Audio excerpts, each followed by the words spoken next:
Welcome back to the Fire and Water Cooking Podcast. My name's Darren, I'm your host, and today I've got a couple special guests that have been on before.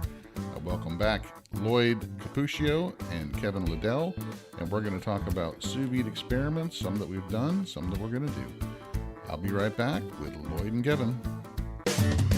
Smoking, grilling, getting hot and hotter, sous vide and chilling from fire and water.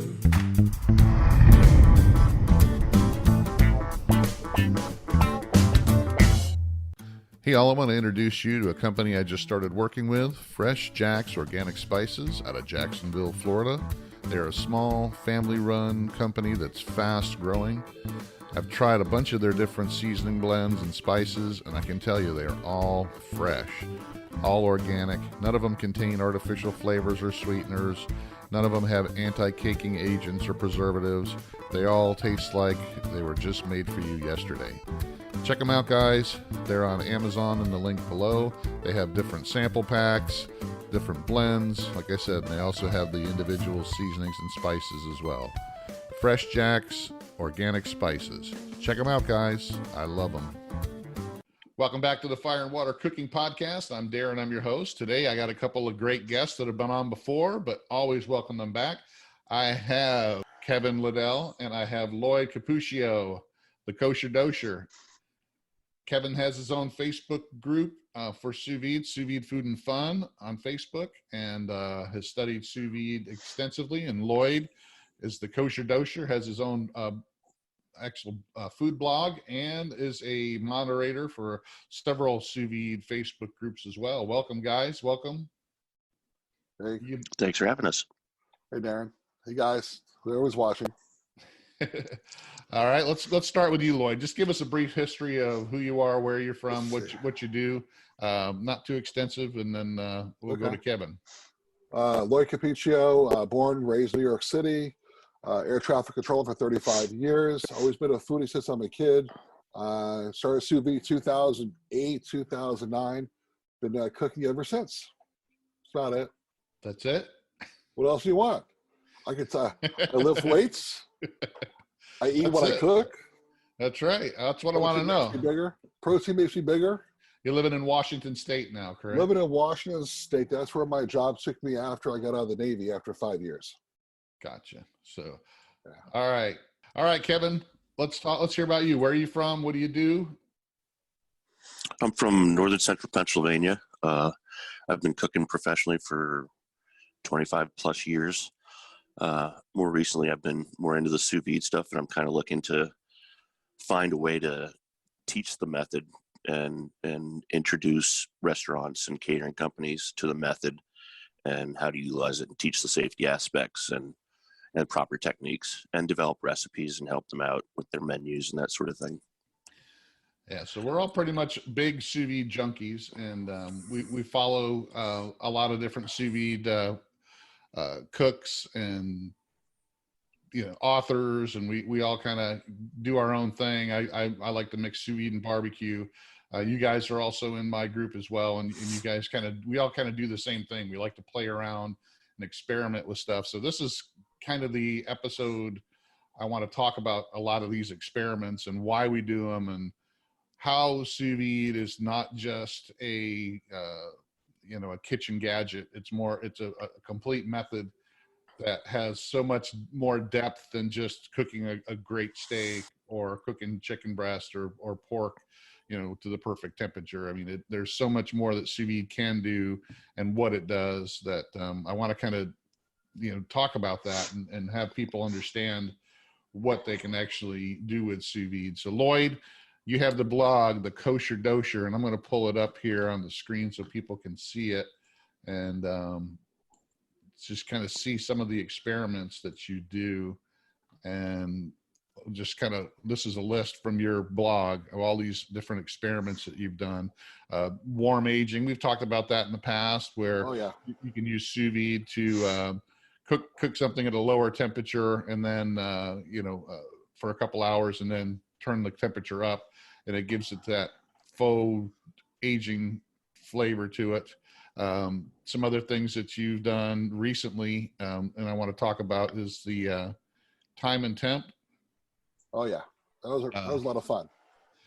And this one here, I'm just going to kind of scroll through it.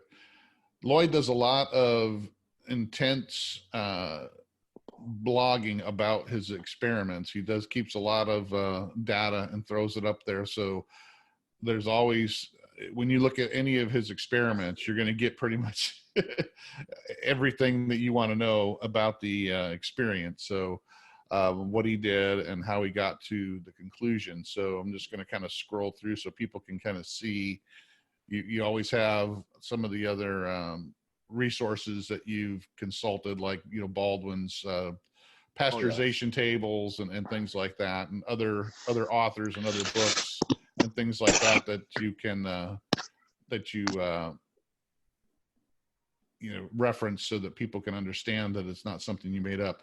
Let's talk about this one in particular, because it really intrigues me, especially that one of the things people don't understand with sous vide, when you're cooking, especially in a water bath at a precise temperature, instead of like an oven where you're cooking at 350 or 375, where you're cooking very hot and you cook something for an hour, it takes it a lot shorter time for that particular protein to cook and for the internal part of the protein to get to a pasteurized or a cooked state.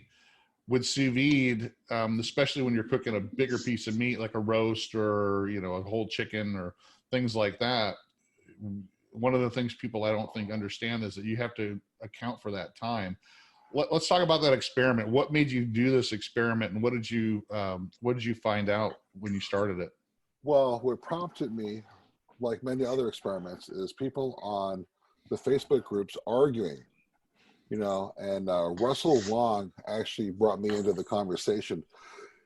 There was somebody that cooked, a 2.5-inch steak for 2 hours. They complained that it was virtually raw inside. And people were telling him to increase the temperature. When I was able to identify who was at the temperature, I think it was 131 or 133. They thought the cause was the temperature when it was actually the time in the bath. So at, let's say, 2.5 hours for a 2.5-inch steak, you probably reached a target temperature of like 128, 127 when he set it for 133. Visually, we really can't tell the difference. So they thought to increase the temperature fixed the problem. It did. He needed more time in the bath. So Russell went back and forth. I went back and forth. I tried to contrast that with some of my other experiments. I said, hey, I'll just try another experiment to show people the errors of their ways, or what they think is right or what they think is wrong. So, and for me, it's always fun to do that. And I did some contrasting, of course, between a 59 millimeter protein and a 34 millimeter protein, and contrasting the times to hit the target temps. I think 1 hour and 90 minutes and 1 to 2 hours. So, one of the things that I see a lot of, and I try to correct people, not just in my group, but in, exploring, Jason's group. And I try to correct people all the time. They'll say, well, I cooked this 2-inch steak for an hour at, whatever time, temperature. And I don't think anybody ever understands that a 1 hour in a sous vide bath does nothing. It just heats it up. Well, it does if it's less than an inch. Yeah. And that's only to hit the target temperature, nothing more. Right. A veal cutlet will work, but maybe a chicken breast. But I wouldn't be weird. A chicken breast would have to be hammered out pretty good. I mean, a full chicken breast, I wouldn't trust cooking for an hour, even at 130. Yeah, I mean, and that's, even not just the pasteurization tables. I mean, it's just more of, if you're going to cook even a 1.5-inch, New York strip, or even a fillet, it really barely, warms it up. So it's not really doing much. You're not getting the benefit of sous vide by cooking anything for an hour, unless it's at a higher temperature, like vegetables. If you're cooking at 190 degrees, your broccoli, that's where, an hour comes into play. But a lot of the proteins and stuff that people are cooking, like you said, Lloyd, they're not giving it enough time. No. They may be cooking at the right temperature, but the whole time, aspect of it, they're not taking into account the thickness. And that's why a lot of the pasteurization tables and the guides ask for the thickness and not how much the meat weighs, and people can't get their heads around that sometimes because they always say, well, I got a 4 pound this, I got a 2 pound this, how much is it, how long is it going to take? My there's a lot of sister-in-law. wait time. Good. Go ahead, Kevin. Oh, well, I've run into this quite a bit, and the example I'll use for people is, because they're going by weight. I'm saying you could take a 20-pound piece of meat that's an eighth of an inch thick, and it'll cook really fast. And you could take a 1 pound piece of meat that's really thick, and it takes a long time. And they sometimes don't get it, but sometimes they do. My sister-in-law talked her husband, my brother-in-law, into buying her a jewel for her Mother's Day, I think 2 years ago. We talked about sous vide cooking, and she looked to the Jewel app, and she bought a really thick ribeye. It had to be, God, 1.75 inches, maybe 2 inches thick. It was pretty big. And she sends me a pic and says, "Oh, fail." Well, she used the basic steak recipe in the Jewel app. It said, if you like the color on the picture, it said 129, 2 hours for a ribeye. And we all know ribeyes can benefit from higher temps because of the fat content. But 2 hours for a 2+ inch thick steak, she showed me a photograph. It looked like it was at 125, 126. It didn't look very appealing to eat. Yeah, I think the apps are terrible, personally. And that's why I tell people to go to Baldwin Stables. I love Baldwin Stables. He's the guy I go to. I like Jason's time and temp guide, and I point people there because it gives a range, and it does have thickness. Oh, it's pretty good. It's pretty good. Yeah, he's got a very variable stuff, and I always tell people, there's a range because you can't just say this particular temperature, because it depends on how thick it is, and it depends on what your idea of medium rare is. I mean, my idea of medium rare might not be the same as you. Some people's idea of medium rare is, more towards the rare side, and some it's more towards the medium side. And there's that range that you can figure out. And I said, this is what you need to do. Take that guide, cook a couple different things, choose a couple different temperatures and times, and then find the one that you really like, and then you'll dial it in. You'll dial it in eventually. Yeah, I mean, there's no set, one that's perfect. But that also applies to different cuts too. So, for example, you might find like 133 for a ribeye is good, where I like 128 for a New York strip. So depending on the cuts, I have a different temperature I like because of the fat content and what it is. Exactly. So that's kind of why Go ahead, Kevin. The length, like with New York strip, a great tasty cut of meat, but they can be tough. Oh yes. So, whereas a ribeye, I'm not probably going to do more than 4 or 5 hours. I have no problem throwing a New York strip in for 12 hours at 128, 130, whatever. Just they need a little tenderization, in my opinion. It's hard to turn a New York strip into mush. You really gotta, it's got to go, 24 hours plus. I mean, it is not tender. Yeah, it's not a tender piece of meat, and I don't care what people say. I mean, it's not a fillet, it's not a ribeye, it's not it's not something that you're gonna hurt it by going to the longer time. For me on New York, I like the color at 128, but for time, it's gotta be 5 to 7 hours for me. Where like Kevin said, a ribeye, I actually do a little higher temp because of the fat content, but a lower time most of the time. So do you think that most of these guides that are with the apps, like the Innova app and the Jewel app you mentioned, there's others, I'm sure. Do you think that they don't account for the thickness of the meat as much as they should, or? I have an answer for that. Kevin, did you want to comment on that first, or? Well, I think there's an example. I know you saw it, Lloyd. Someone had posted, it was out of Germany. It was a German group that has equipment for sale. And this guy put down, they said it was from some barbecue expert from Germany. Never heard, I don't know who the guy was, but they put down sous vide temperatures suggestions that were just off the charts. I mean, dangerously low temperatures, and saying that was appropriate. So you really have to be careful who your sources are. And that's why I always go back to Baldwin if I need some, if I feel like I need some guidance, because temperatures and people's opinion, I mean, it's just all over the place, and you need the science behind it. You do. So for me, I have an experiment on that page you brought up earlier.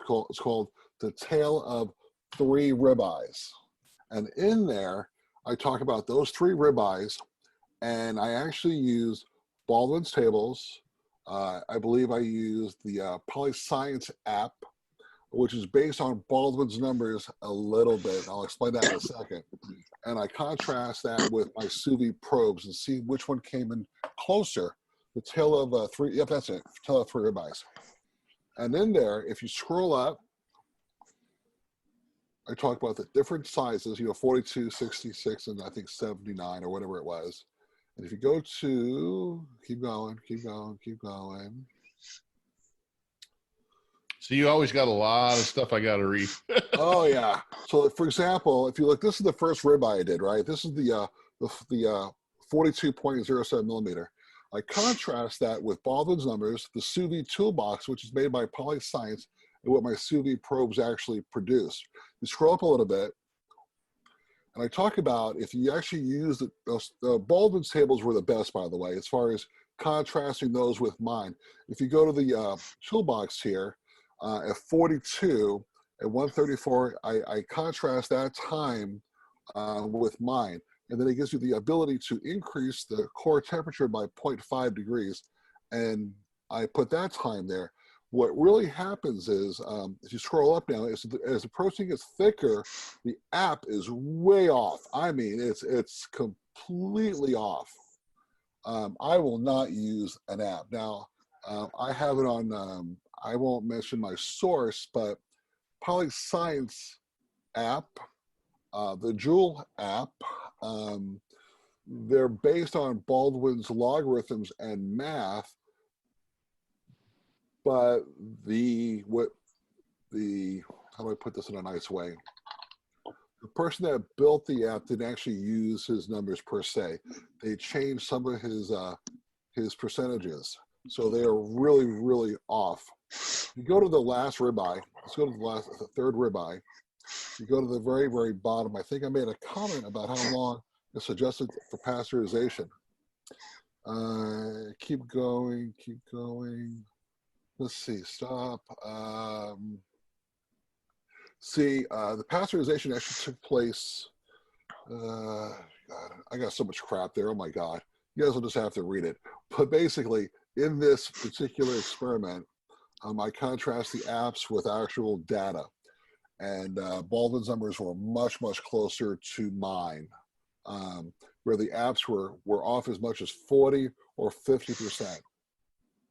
So I think the apps overgeneralize things, try to make it simpler for people. I disagree with you there. This PolyScience app, which I've got two of them, okay? I have the original and the old one, have my phones, and it's based on math. It's based on someone creating that app, taking Baldwin's logarithms, typing those in, coming up with real precise parameters for thickness, time, I mean, everything, cylinder, slab, I mean, but they did a bad job of inputting his information. So it's not even a generalization of what it's supposed to be like, it's just a bad job. They did a So it's bad just job. bad data input. Bad data input, yes. And, well, I know like with the Innova and the Joule app, yeah, the Innova and the Joule app are, they're geared towards the everyday user. They don't make them very complicated. Obviously with the Joule app, it's got the pictures. Right. Pick the picture you want, and then that's what it's going to turn out to. Yeah, the Joule app is general. And I don't think I've ever used a time and temp from the Joule app, because I've looked at it and go, there's no way. They are way off on their times. I don't know who put those in there. And that may be a great machine. I mean, people love the Joule machine itself, and that's great. And the app is good for looking at the pictures, but the time and temps are way off. So I think your earlier comment about generalization applies to the Joule app, but for the PolyScience app, which is based on a lot of math and logarithms, they just like Kevin just said, this is bad data entry. I'm not sure if that was on purpose or it was just a mistake, but it's just terrible. And that's pretty bad because, you know, Polyscience is geared more towards the professional chef and the commercial kitchen. So that's really bad if they're using bad data. The Jewel and the Innova I can understand because it's just out there for a general audience, but it's still, when you got, you know, the shorter cooking times that the Jewel app uses, that can be dangerous if something's not pasteurized. Well, I haven't looked at the Jewel app in a very long time because, like you, I don't use it. But I believe for the general steak, it showed, if you like this color, 129 for an hour or two.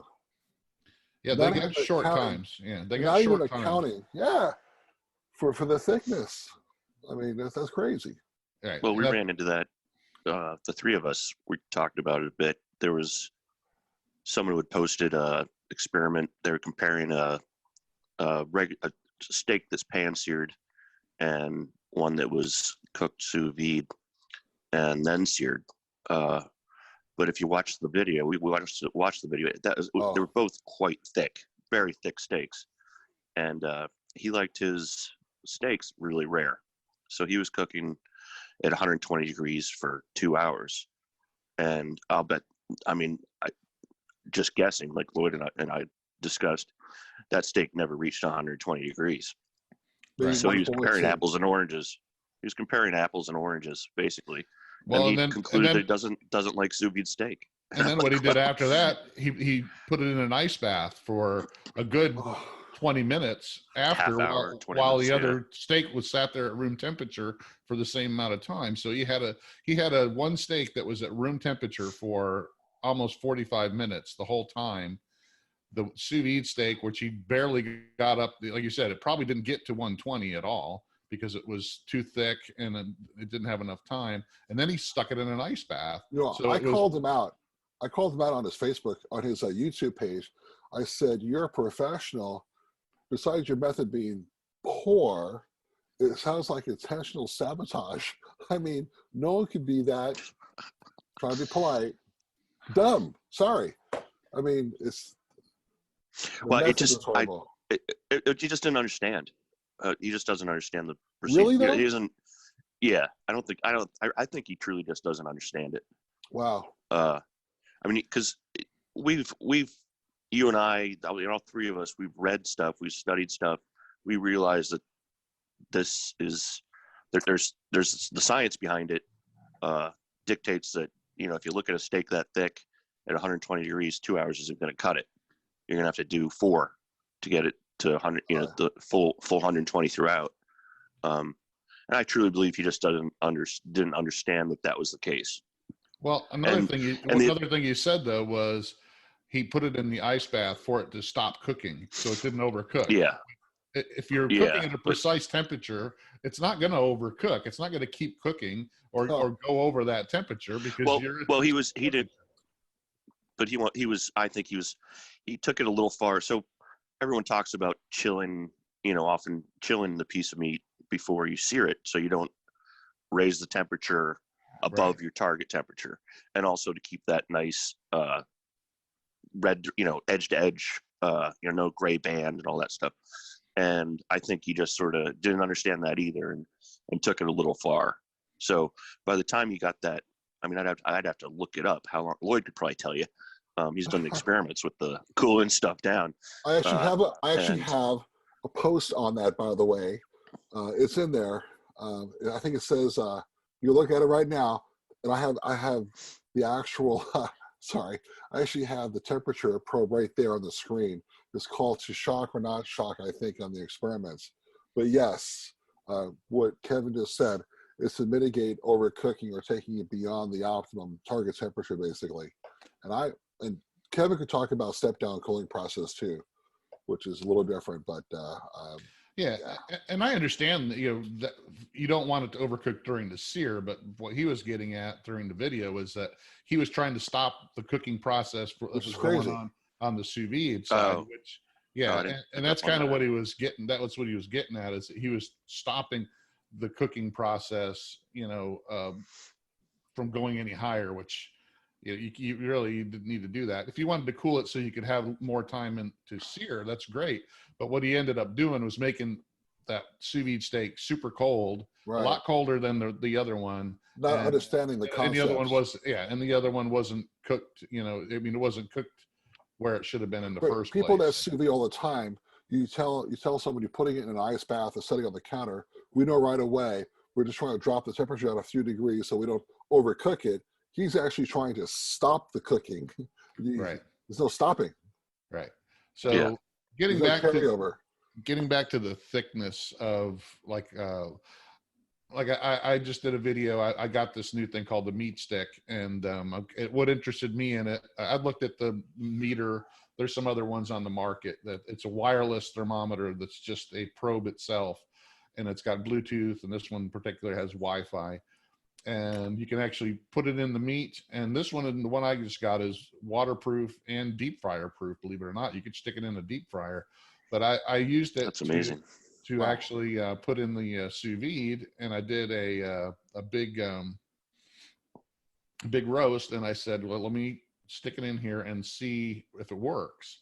And it did, and it actually worked pretty good. I mean, I did a chuck roast. It was about almost 3.5 inches thick, and it held temperature. I mean, the only thing, the ambient, it's got both a internal temperature and an ambient temperature, so it can read the air or water. And then the inside of the meat, the ambient temperature was off by 1 degree, which I can handle. That's really good. But the internal was right dead on by what the circulator said the water temperature was, and I verified that with an instant read that the water was at 135, and the ambient or the internal temperature of the meat, since it was chuck roast, I cooked it for 24 hours. It stayed at 135 the whole time. And I did that just so I could show people how long it takes, like your experiment there, Lloyd. It takes for that piece of meat, that thick piece of meat, to get to that temperature that you're wanting to eventually have it sit at for a long period of time. And it took almost 2 hours for that 3.5 inch thick chuck roast to get to 135. So for like the Baldwin's tables, I gotta admit, I haven't studied them as probably as much as you both have, but does the pasteurization time that those tables use start at that temperature, or does it have a built-in climb method? Well, I actually talked to Baldwin specifically about this. Him and I had a conversation, and if you get into the nitty-gritty of the book, it talks about time to temperature charts versus the pasteurization charts. And you'll find that in some instances, the pasteurization tables will have a shorter time than it takes for the meat to come to temperature, because pasteurization is non-linear. It starts at lower temperatures. Pasteurization will start like at 126. So let's say he has, for XYZ millimeter at this temperature, right? Well, he's not saying that it's actually reached that internal temperature. He's saying that at that temperature, at this time, it is pasteurized. So for example, and don't quote me on this, let's say you have a 145 degrees piece of chicken, right? You put it in there, and it says cook it for X amount of time. Well, the pasteurization time might be shorter than the time to temperature, because pasteurization took place starting in the low 130s. Does that make sense to you? Yeah. Yeah, exactly. Actually, it probably got pasteurized at 135 for XYZ time, but you set it at 145, which is a hotter than core temperature approach to the food, not looking at an equilibrium type of cooking process. Yeah, because you can. I mean, if you're cooking it to an internal temperature, if you want your result to be 145 all the way through, at 142, it could be fully pasteurized at 140 or something. Because it just, as it gets warmer, the time it's less time to pasteurize, so you're going to get there before you reach the core temperature. Now, one of the things that I understand is that when I'm cooking something for a long period of time, like I do with chuck roast, I did that one for 24 hours. I know that I really, how long it takes to get to that, the core temperature to the temperature I'm cooking at doesn't really make a difference for pasteurization because it's in there for such a long time. But where it could play into, as on these shorter cooks, the steaks or, cooks you're only doing for a couple hours, that when you got something real thick, a prime rib, if you're only going to cook it for 6 hours, you really kind of want to know, how long it takes for it to get up to that temperature you're cooking at, so that you can kind of time it from there, because you do still want to have it sit at your optimum time, or your temperature for a certain amount of time. And if it takes 2 hours for it to get to, let's just say 135, and you're only cooking for 3 hours, you're not really only cooking it, for that 1 hour that it took to get up there. So, yeah, I found for ribeyes, for me, once it reaches target temperature, I add another 3 hours to tenderize it. That's been my experience anyway. Yeah. Actually, I did a chuck eye a few weeks ago, and it's right next to prime rib. It's a small one cut. I think it comes from between the 5th and 6th rib. But I left it in the bath. I went for 20 hours. I just wanted to see what would happen, and the texture was not. It was fine. It didn't become mushy. It wasn't too soft. So surprisingly, that those cuts can actually hold up to longer cooking times than most people actually think. I've only had a couple times where I've turned a piece of meat into a piece of mush. It's happened a couple times, and those are usually 72-hour cooks when they should have been 48. Yeah, I've done, I experimented with London broil or top round, whatever you want to call it, whatever the grocery store labels it. My wife actually, she loves that piece of meat, and she loves it when I sous vide it, because I can turn it into, the tenderness of a filet. It's not quite taste like a filet, but she doesn't like ribeye. She doesn't like, steaks with a lot of fat content in them, but I do. But, so she likes when I make the, top round that way.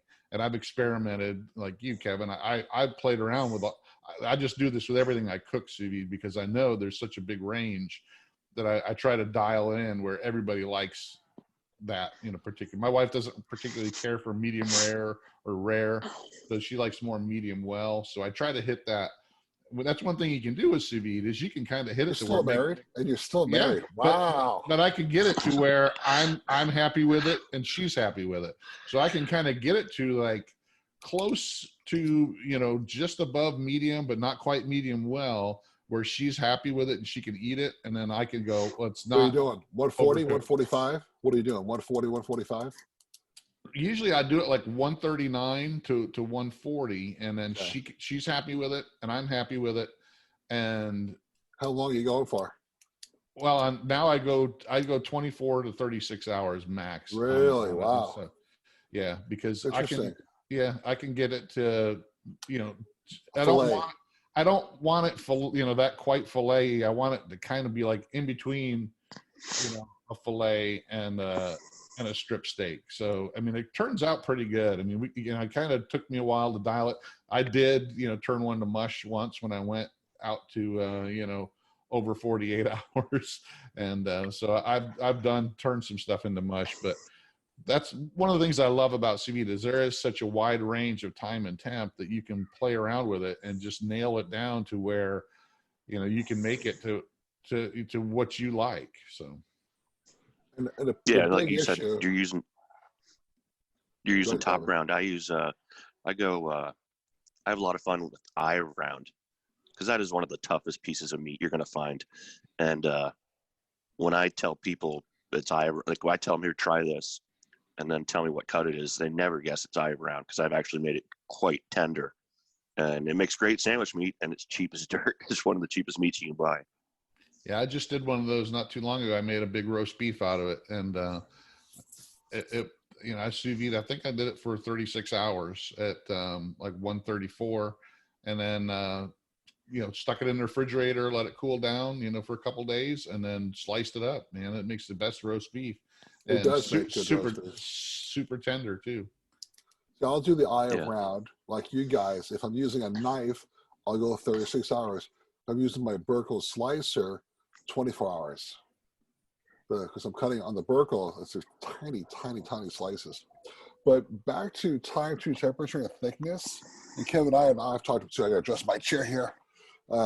Breaking the springs, I'm so big, I've gained so much weight, I'm telling you. So you can't tell the difference. So if someone pulls a piece of meat out prematurely based on a time, and they were expecting 135, in reality it comes out at 131, they don't know the difference. They can't tell the difference. I think that's what I pointed out in my experiments.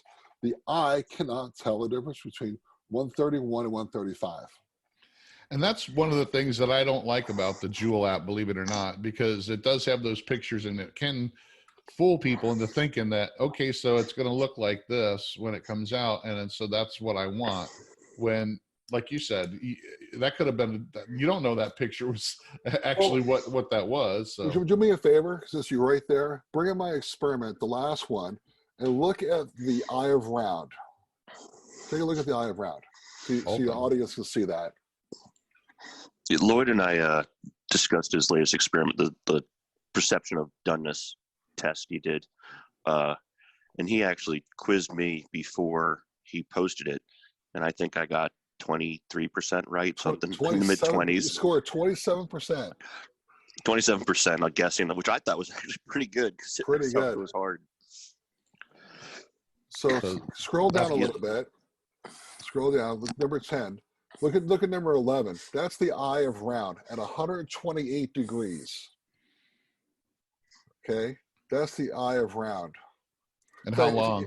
Well, that's 24 hours. The mileage a little bit changed. Now scroll up more. I have all the answers. So go higher, the other way, the other direction. There you go. Go lower then. Answer. See the answers? Scroll down now.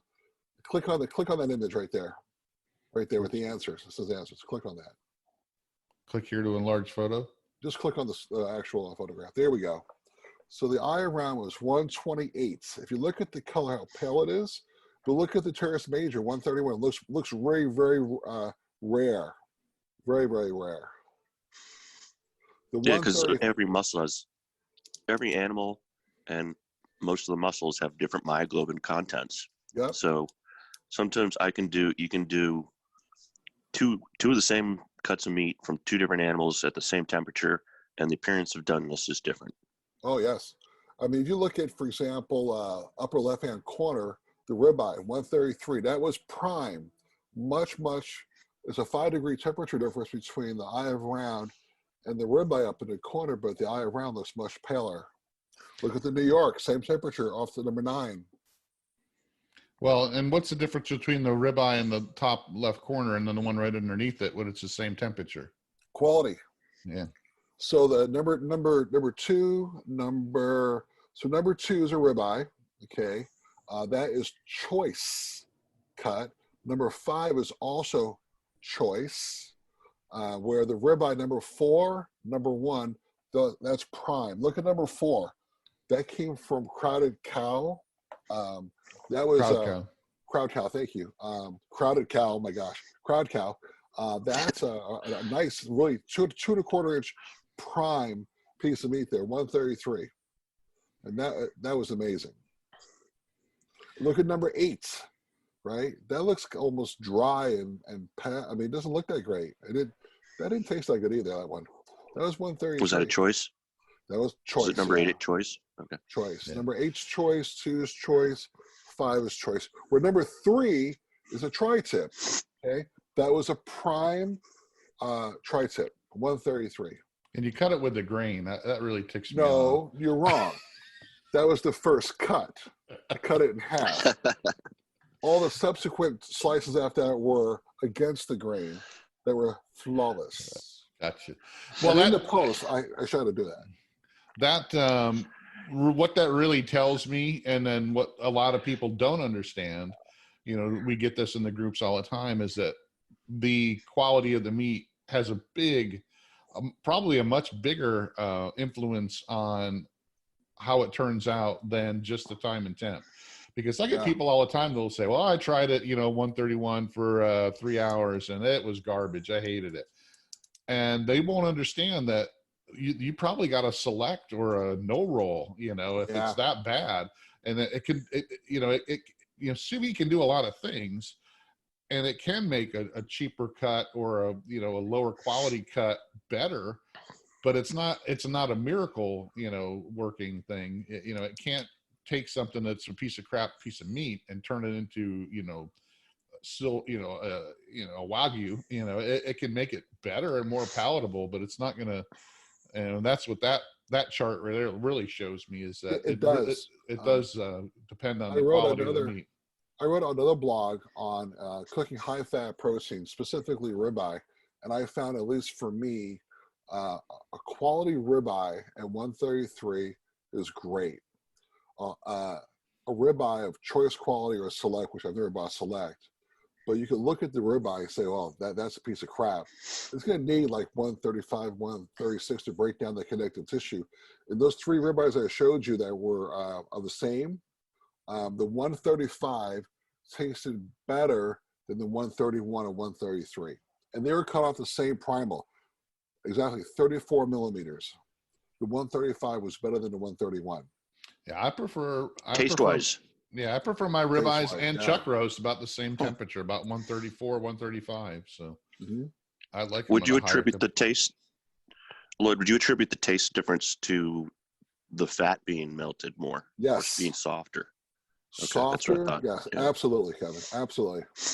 And not just the fat; it's the connective tissue as well. I mean, especially when you got a chuck roast or a ribeye, there's connective tissue in there. There's multiple muscles in there, so if it doesn't break down, it doesn't taste good. Right. Yeah. Where the Crowd Cow ribeye, that was a 2.25 pound, and I have a post on that specifically. So I ate this thing. Okay, 2.2 pounds. Well, I shared it, and if you look at the photographs, I'd have the only thing that's left is a piece of bone. Every morsel of that ribeye was eaten. There was no hard connective tissue, no gristle, nothing. It was an amazing piece of meat. They have some amazing stuff. I mean, I like a lot of their stuff. Most of their stuff, even though it's not graded, they don't have prime. Most of their stuff comes from high quality farms, so they don't have to pay the extra for the the grading from the government. Hey all, this is Darren, and I want to take a minute to talk to you about Masterclass. I just signed up for Masterclass, and I can tell you what, it's well worth it. Masterclass is where you can learn how to cook from Gordon Ramsay. You can learn how to sous vide from Thomas Keller. You can learn how to make Texas barbecue from Aaron Franklin himself. All these classes are available on Masterclass, plus many more. Masterclass has great video content, interactive assignments, social interaction with the Masterclass community, all for just one fee. You can either buy each individual class for $90 each, or you can sign up for the annual pass, which gives you access to all their classes for just $180. And that's what I signed up for. Check it out, guys. Masterclass has some of the best online training you can find. Check it out, guys, in the link below. Masterclass, amazing. Now on to the show. I mean, I've had good and I've had bad steaks from just about everywhere, but most of the stuff I get from Crowd Cow, I've never had an issue with. But it's expensive, but sometimes you got to splurge. But I do like going to Costco and buying a lot of their prime, even though that's a lower level prime. It's not really the prime that you'd get at a top steakhouse, but I usually wet age the stuff I get from Costco because of the fact buying that the cryovac, right? Yeah, I buy the full subprimals, like the ribeye or the top sirloin. I'll buy the top sirloin a lot because it's $5.99 a pound. Yes. And I'll let that sit in my outdoor refrigerator, for a couple weeks, and it's fine because they don't wet age their beef. Well, so there's steaks that sit in the package, whether it's prime or choice, I will not buy. They're terrible. Well, they actually blade tenderize all their cut stuff anyway, so I don't buy it. Not that I'm worried about that. It's just I'd rather take it home and wet age it and get the same result. I don't understand the decision by Costco to do that blade tenderizing, because I mean everyone complains about it. I understand it because I talked to a distributor, and he said that what Costco does, I'm not sure who supplies them the meat, they kill the animal, they hang it, They drain the blood and cut it into steaks and put it in a package. There's no hanging time at all. I think usually it's 30 days, right? Like you said, there's no wet aging, there's no dry aging. And look, it's slaughtered, blood drained, cut up into steaks, put in a package. And that's why they tenderize it, because they know it's going to be tough.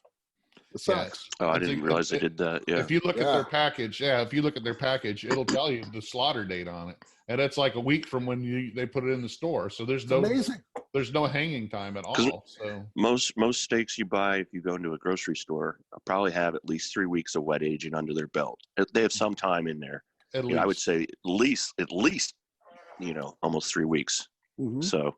Yeah, if Costco isn't doing any of that, then I guess. But the problem is, it even says on the package that they want you to cook that to an internal temperature of 160 or 165, which I think it's 160. That's just Well, and that's because it's blade tenderized. So yeah, and they're just covering their butts, but it's exactly. They know most people aren't doing that, but it's still. I mean, I know why they do it too. It's cheaper. They don't have to have the space to hang the meat. They just slaughter it and get it gone and put it in the stores. But I would like I said, I don't buy their cut stuff. I never have. No. I'll buy their full subprimals and I'll let them sit out in my refrigerator for a couple weeks and wet age before I even cut into them. Then I'll cut them up into steaks and freeze them and vacuum seal them up and put them in the freezer. So I buy their prime tri-tip cryovac. Oh, love it. Well, us on the East Coast, we can't get their tri-tip. The only ones they sell over here in Florida anyway are the pre-marinated ones from CAB that it's got such a high salt marinade on it that I bought it once and I said I'd never buy that stuff again because. Can you buy picanha? I can buy it. I can buy it not at Costco. I can buy it at the Latin supermarkets. I have a big. I have a big, not just Mexican, but Cuban population in Tampa. So there's a lot of Latin markets around. I can go buy that at the Latin grocery stores. Really Out here, you say picanha, they go, what? Yeah. They have no idea what you're talking about. Now, the Costco, I don't know why they do this, but they take, they cut the cap off, and I don't know what they do with it here, but they'll sell me, the top sirloin without the cap on it, but they don't sell picanha. So it's like, wow. What are you guys doing with the rest of it? Where are you sending it? I've been getting my picanha from Snake River Farms, the Wagyu. Yeah. I wrote a whole blog on that. Amazing. Oh dear. All it needed was salt. No spices, nothing, just salt. Amazing. The flavor. Oh gosh. But I can buy it pretty. Well, it's usually like $6-7 a pound at the Latin markets, and it's usually choice grade, but which is usually okay. I don't have a problem with it. I don't need Snake River Farms. Talk about 23 to 25 a pound. Oh yeah, yeah. I mean, it's expensive. Anything on Snake River Farms is expensive. So, oh yes. I mean, that's what the barbecue competitors, they buy their Wagyu briskets for $250. I'm not paying $250 on a damn brisket. So I was looking at Snake River Farms website yesterday, and they're selling dry aged beef fat. Now they're cutting the fat off of the tenderloin, grinding it up, and then dry aging the fat, which I don't think really happens, but maybe it does. But they're charging $30 a pound for it. That's stuff that would usually just go in go into dog food or makeup. Usually. I think you got my response to that. Where's the enzymatic breakdown of fat? Exactly. And how are the flavor compounds? How's the flavor changing? I mean, I understand if it's attached. If it's attached to a piece of meat, I could see it possibly absorbing some flavors while dry aging attached to the meat. Right. But just fat alone in a refrigerator. I just don't see it working, but maybe it does. It's losing moisture is about all it's doing. So, by the way, it's fat.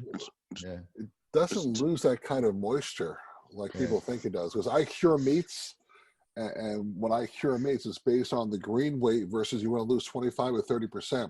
If you got a piece that's very, very fatty, it may never achieve a 30% weight loss because the fat does not lose that much moisture. You end up drying out your meat. So you got to take that into account when you're actually curing your meat and you're drying it to reach a certain percentage. Fat does not lose that kind of percentage at all. It really doesn't. Oh yeah, it definitely doesn't lose as much as muscle tissue. That's for sure. Yeah. Well, I mean, take a bowl of olive oil and stick it in your refrigerator uncovered for a year and a half and weigh it before and after. You'll have the exact same weight. Yep. Right. Exactly. Yeah. Yeah, there's some weird things out there, and most of it's marketing ploy. I think a lot of people are sold buzzwords, and a lot of people are nowadays, they read an article on some blog or somewhere, some magazine that demonizes something, and they attach themselves to it. And then everything else, everything's bad unless it's got this, the whole organic. Like MSG.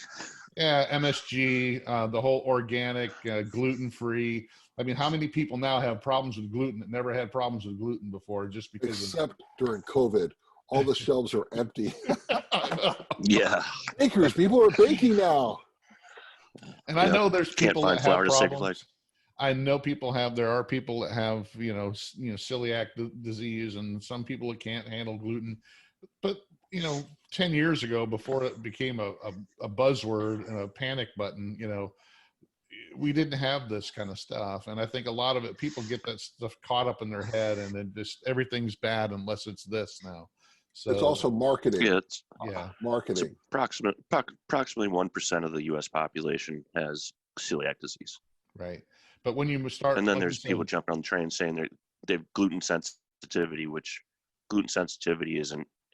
You're either allergic to it or you're not. I mean, you're not a little sensitive to it. Right. It's just bought my wife Sorry, go ahead. Just bought my wife some popcorn. Right, container of popcorn is popcorn, gluten free. Well, no kidding. It's corn. It's free range. Yeah, it's free range corn. Cage free. Yeah. Cage free. Oh my God. So it's all marketing. Well, you get all your spices now. They say gluten free on them. It's like, really? I mean, the salt is gluten free. Are you sure the salt is gluten free? I bought some masa. I bought some masa the other day. It said gluten free. I'm like, it's corn. It's yeah.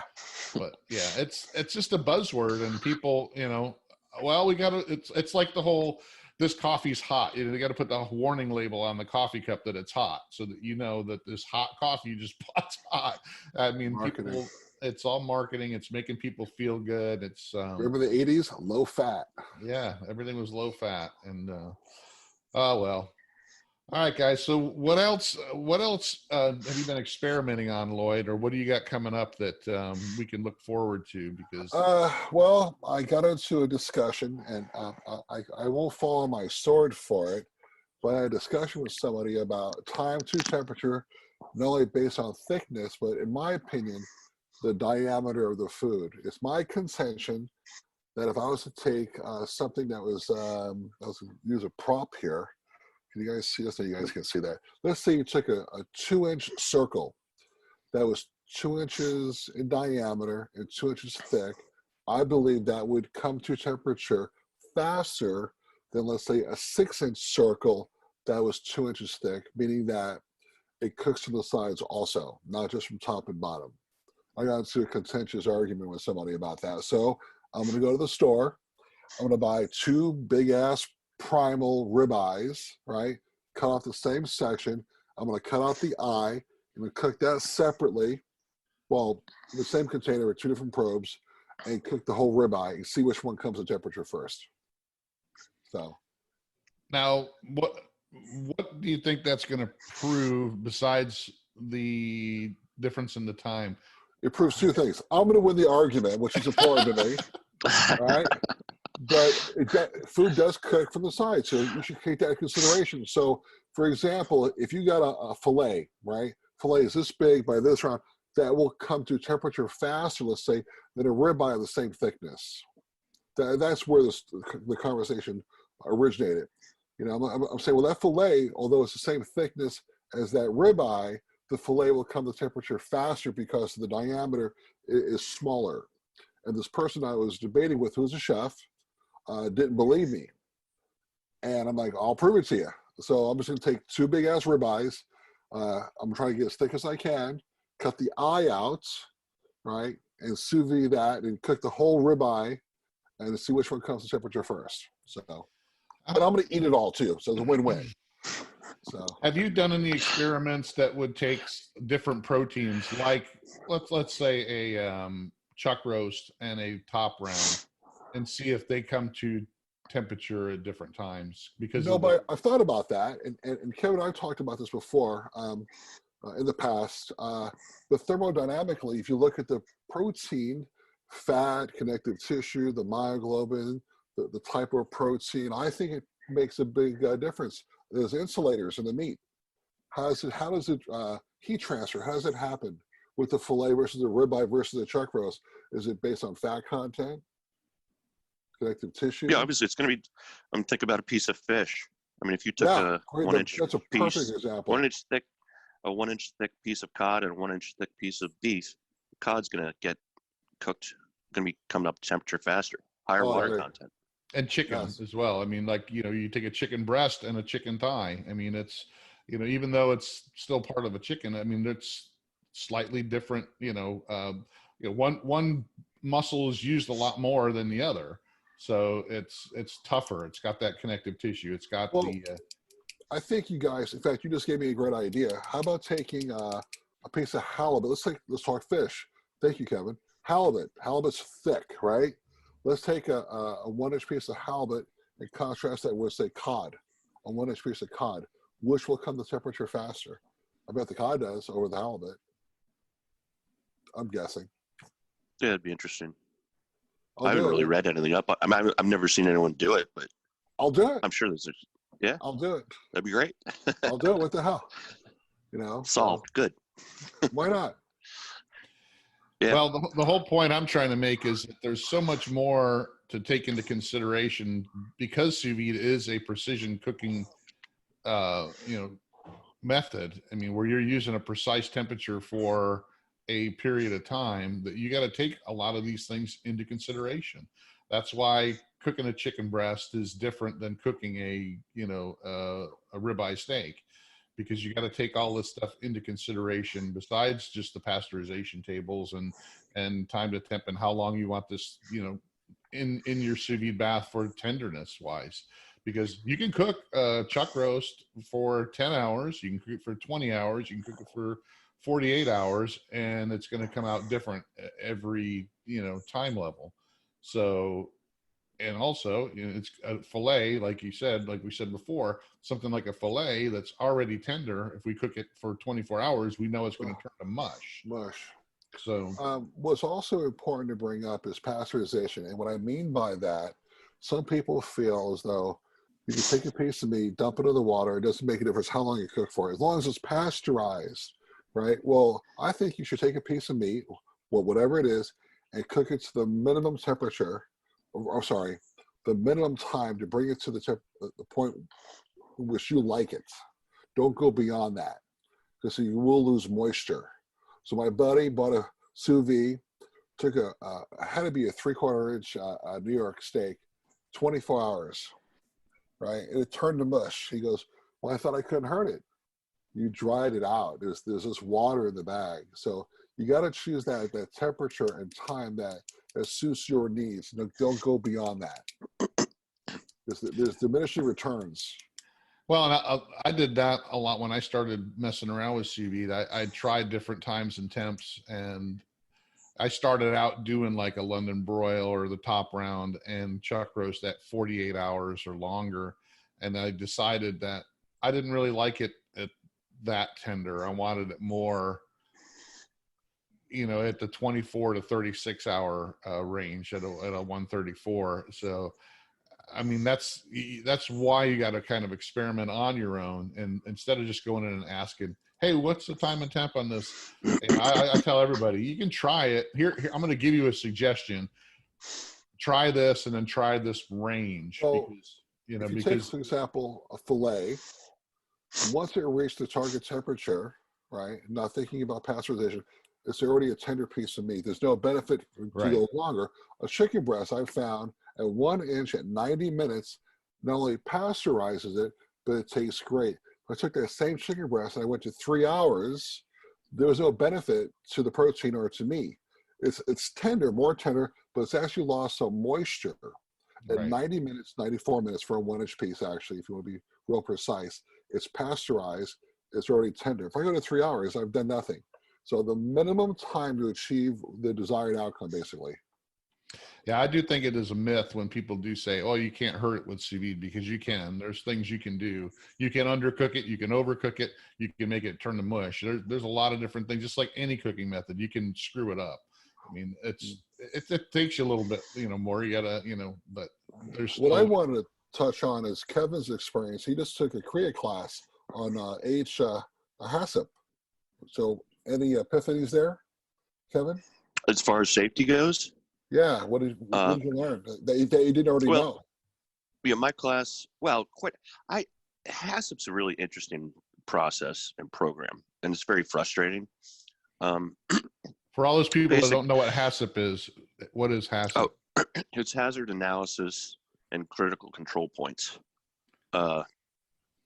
And basically, it's a program it was designed by NASA in the 60s to protect. I didn't know that. They didn't want the astronauts getting food poisoning up in space because that would not be good.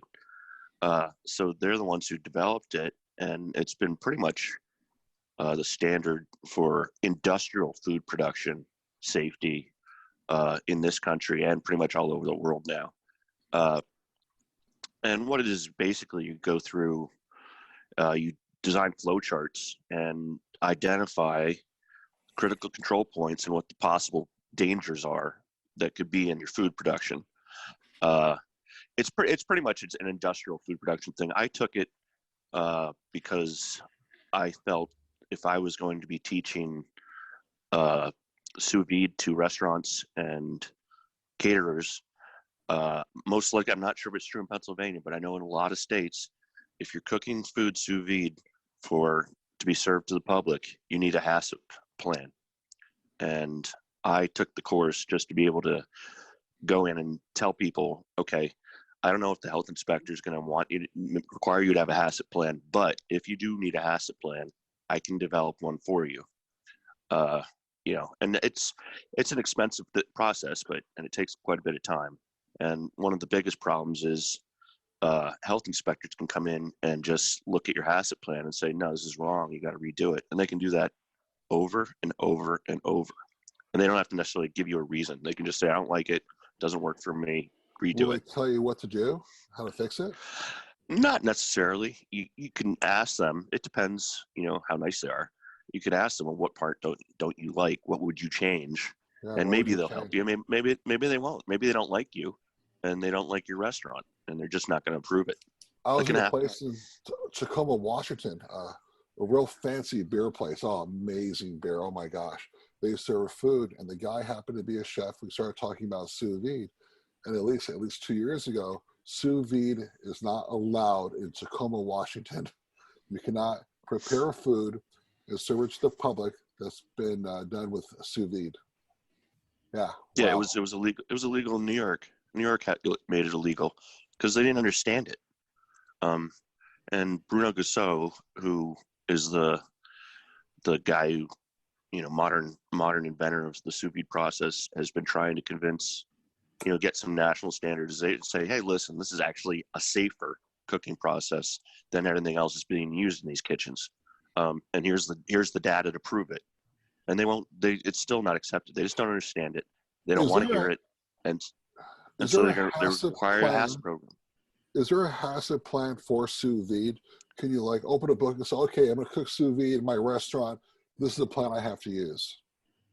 I've never seen it. Never no standardization. You have to develop, because every restaurant's different. So you have to have, you need monitors for your refrigerator temperature. You need to analyze possible mechanical issues. And there's a lot. Since every restaurant is different. You might be able to do it for McDonald's if they were doing it, because their restaurants are designed pretty much the exact same way to be producing food in the exact same way. But independent restaurants just don't have. Everything's different, so you have to customize each HACCP plan. Wow, I didn't know that.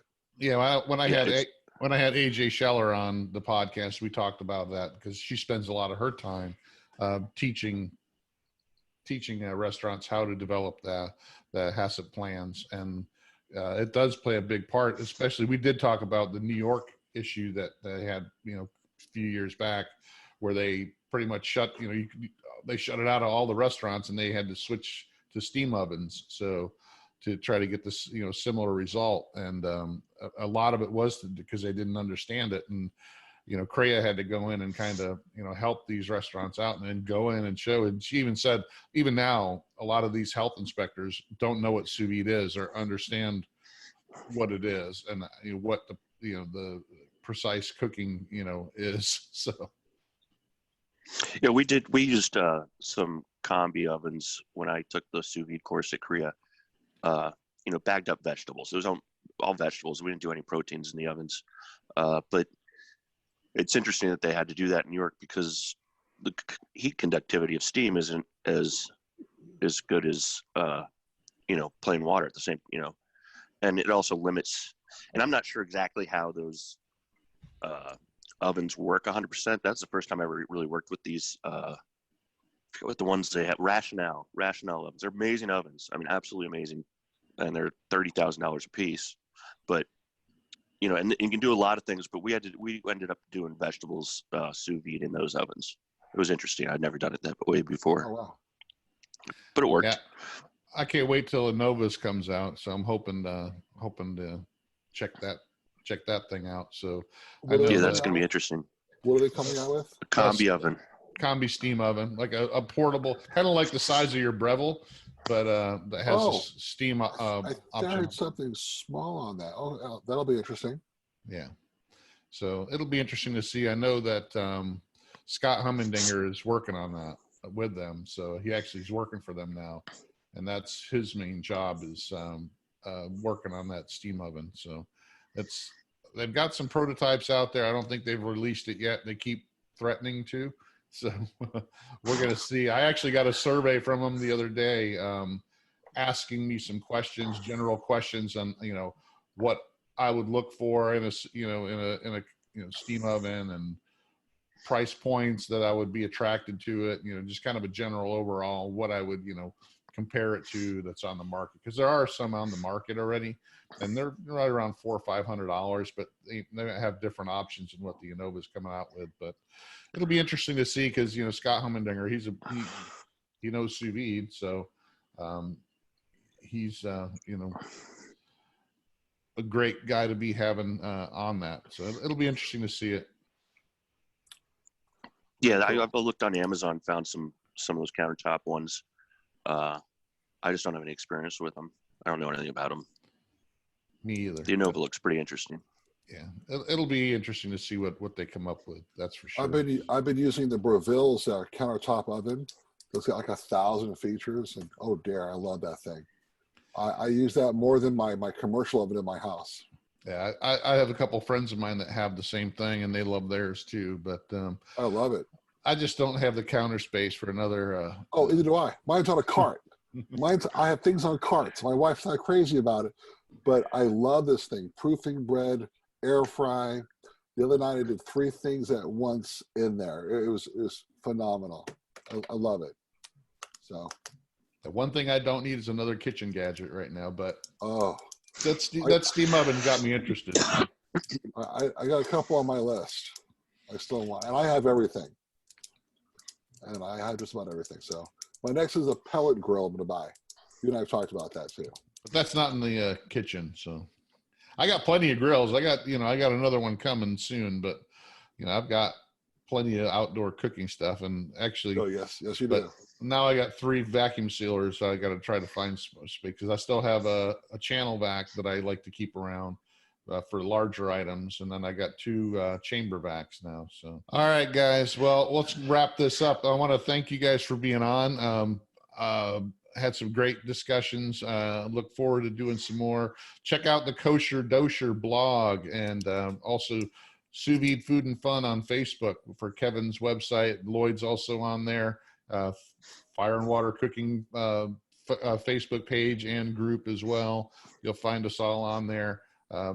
and go there and tell us what kind of experiments you want Lloyd to do. He loves doing Love to this do stuff. He's retired and he loves to do these experiments. He gets into a lot of the stuff that, I wish I could and had time to do. But thanks for joining us, guys. Lloyd, Thank you. always great to have you on. Kevin, always fun. Make sure you guys take care Good seeing of you yourselves. guys again. Good seeing you guys. Take care of Yep, good yourselves. times. Stay safe. Thanks for joining us, Hey, guys. thank I you. really appreciate it. And everybody, thanks for following us on the Fire and Water Cooking Podcast. Join us again down the road. Hey, thanks. Thanks again for joining us today on the Fire and Water Cooking Podcast. Make sure you check out our YouTube channel where you can actually watch the video of this podcast as well. I want to thank Kevin and Lloyd once again. You can check out Lloyd's blog, The Kosher Dosher. Also check out Kevin's Facebook group, Sous Vide Food and Fun. And make sure you follow the Fire and Water Cooking on YouTube, Facebook, Instagram, and our website. I'll see you again on the next Fire and Water Cooking Podcast.